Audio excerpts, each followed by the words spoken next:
So please excuse me if I sound mad in this video. I just had to do this one twice, and it's giving me a lot of flashbacks, and I'm having to relive this, and I don't like having to relive this shit to get help.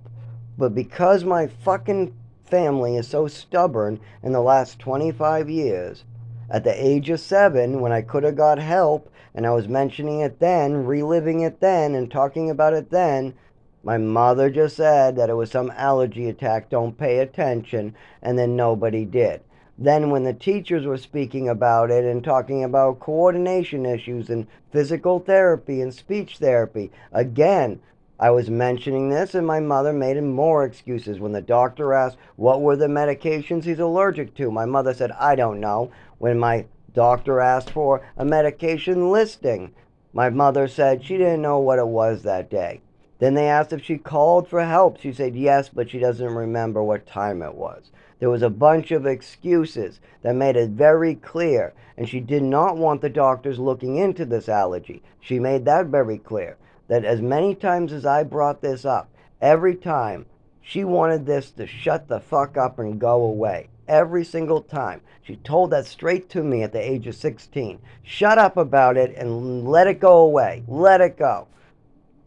It's still affecting me at the age of 31. I'm still seizing. I've still had seizures. I'm still not getting medical care. I still can't move my limbs properly. I still feel like I'm getting zapped in the back and upper neck that goes through my limbs. When I move my thumb, I still twitch. I'm still having tics. I still can't drive, and she wants me to let it go. Well, I need medical care, and then I'll stop talking about it. Once when it's on my medical sheet that I have this problem, then I guess I can let it go, can I?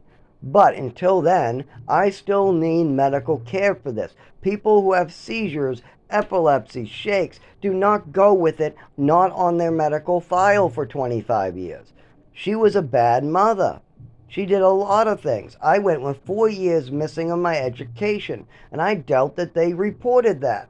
I doubt they wanted to tell anybody how lacking my education really was in New Mexico up in those mountains. It was a fucking cabin, and the teacher actually quit after 3 months, and the staff members took over. Then you got on top of that my homeschooling in Maine, and on top of that, a whole school scamming my father, or whoever the hell they were scamming out of the funding and the money, because you had a whole classroom of kids who got to play with toys for an entire year or longer. I was only there for an entire year, but some of those other kids, who knows how much they got fucked.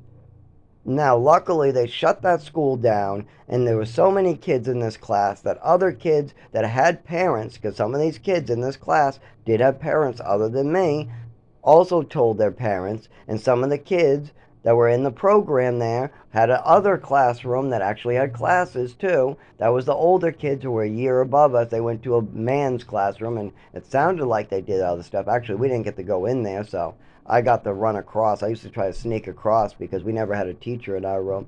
We got that, and the other teacher complained about it as well. He used to complain and yell at her in the hallway that scamming, or like, I didn't know it at the time what the hell they were talking about, but now as an adult I realize that playing with Yu-Gi-Oh cards and action figures and dinosaurs or whatever else people bring in for toys for the entire school day, and only having wiffle bat, soap making, and lunch in between for an entire year, day after day after day, is a total fucking scam. The kids came clean with it. They couldn't hide it because the way they did it wasn't even close to trying to hide it. There wasn't even school books put in front of these kids. So I'm sure that all these kids were like, no books, no, we just played Yu-Gi-Oh. There was a kid, Zach, and he was in charge. And I was, because I had the most Yu-Gi-Oh cards. The teacher would leave and they would just come to me. I want cards here. I want cards here. I want to play with him. I want to play with him. And because I had the cards, they came to me. That's it. Nothing I had anything special. I had a father that would buy me as many toys as I wanted but didn't care about my education, my safety, what drugs my mother was giving me, if I had a neurological disorder, if I was shaking, if I was bumping into things, if I was falling down, if people were hurting me in New Mexico, people were throwing me around, choking me, if I got food poisoning, if I was trafficked, if my people doctors and were telling my mother and father things were going wrong and my mother was lying to them. He didn't care about any of that. But I had the most Yu-Gi-Oh cards. I had the most toys until people stole them. That was a common problem. See, I'm kind, nice.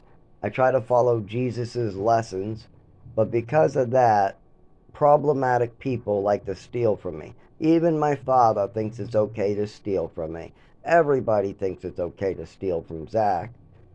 My father was the worst. He stole 12 grand and he still thinks that was justified. $12,000. Now, the state of Massachusetts said that no, he was not justified. The program I was living in said no, we had to throw Zach out because you stole from us as well, because Zach was supposed to be paying rent with that Social Security, so I'm out of there.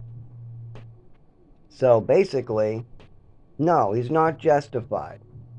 At the age of 19, stealing your son's Social Security that's supposed to be going to his housing, and then him, after being in this housing for a year, and you scamming the system of this program and lying about me not collecting Social Security, so them giving me the free ride treatment, and then getting me thrown out because you lied. And then when DHHS or the DMH or the Massachusetts government worker tells my father that he'll have to pay me back every last cent of that money, and then I'll get to stay in my program. I bail my father out and say to my father that I will not sign the paperwork and I will bail you out of this.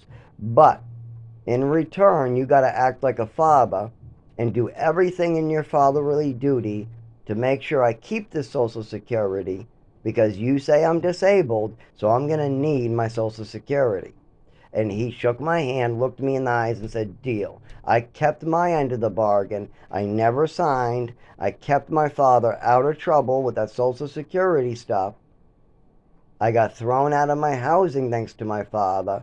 I moved into him to take care of my dying mother acting crazy, drinking a lot. Then she died while drinking a lot. Then my father manipulated me, stole my inheritance, as a lawyer called me and told me he was doing. And then on top of this, then I'm thrown out because he remarries my mother's best friend right after the funeral, literally, not even like 4 weeks later. And on top of this is supposed to be my aunt, because my mother told me this was like her sister.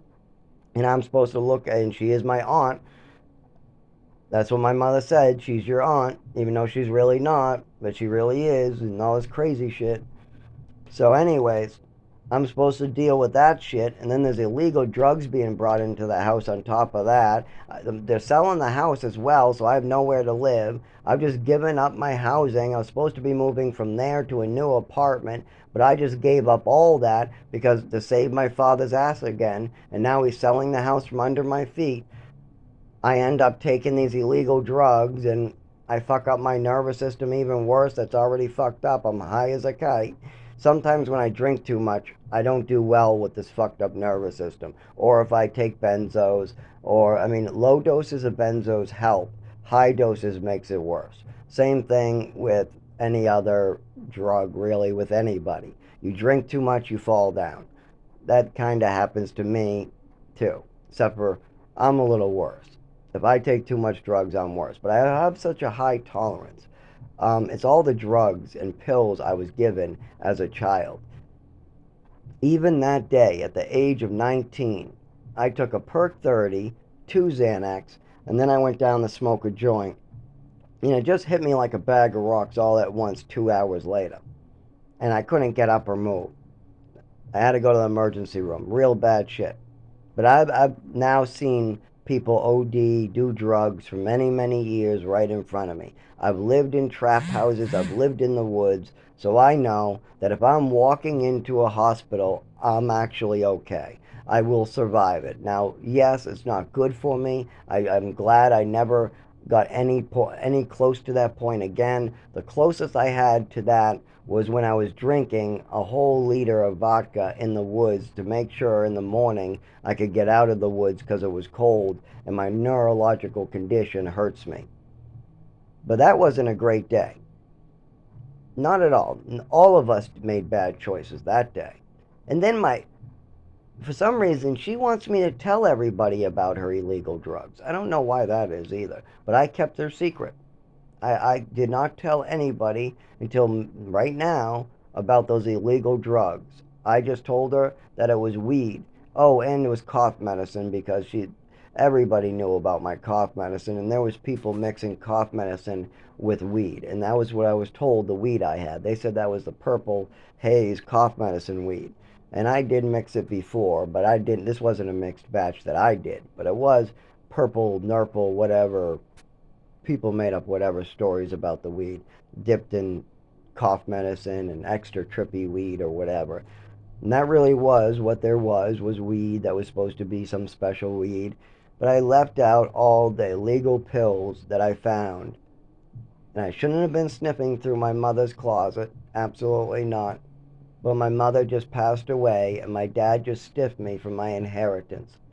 And I just paid for a house that my father is selling, and I just bailed him out after literally giving up my housing that was set up, my social security, and this place is supposed to work on getting your next apartment with your social security. All that went dead thanks to my father's choices. And now we got this whole new set of fucking shit that my father is creating for me to handle while selling the house with no plan for me. Don't think there was like some trailer or some plan. I asked him every month, do we got a plan? Do we got a plan for where I'm gonna live? Do you got a plan where I'm gonna live? Do you got a plan? No, his plan was to fuck me all the time, just like he did every last time. And that's the problem. He doesn't think like other fathers about how he can make me a better person than even him. See, if I had a son, I would want my son to be better than me. And that's every father. Every father should want to make their son a better, not version of you, just a better person than you by teaching them lessons that maybe took you longer to learn.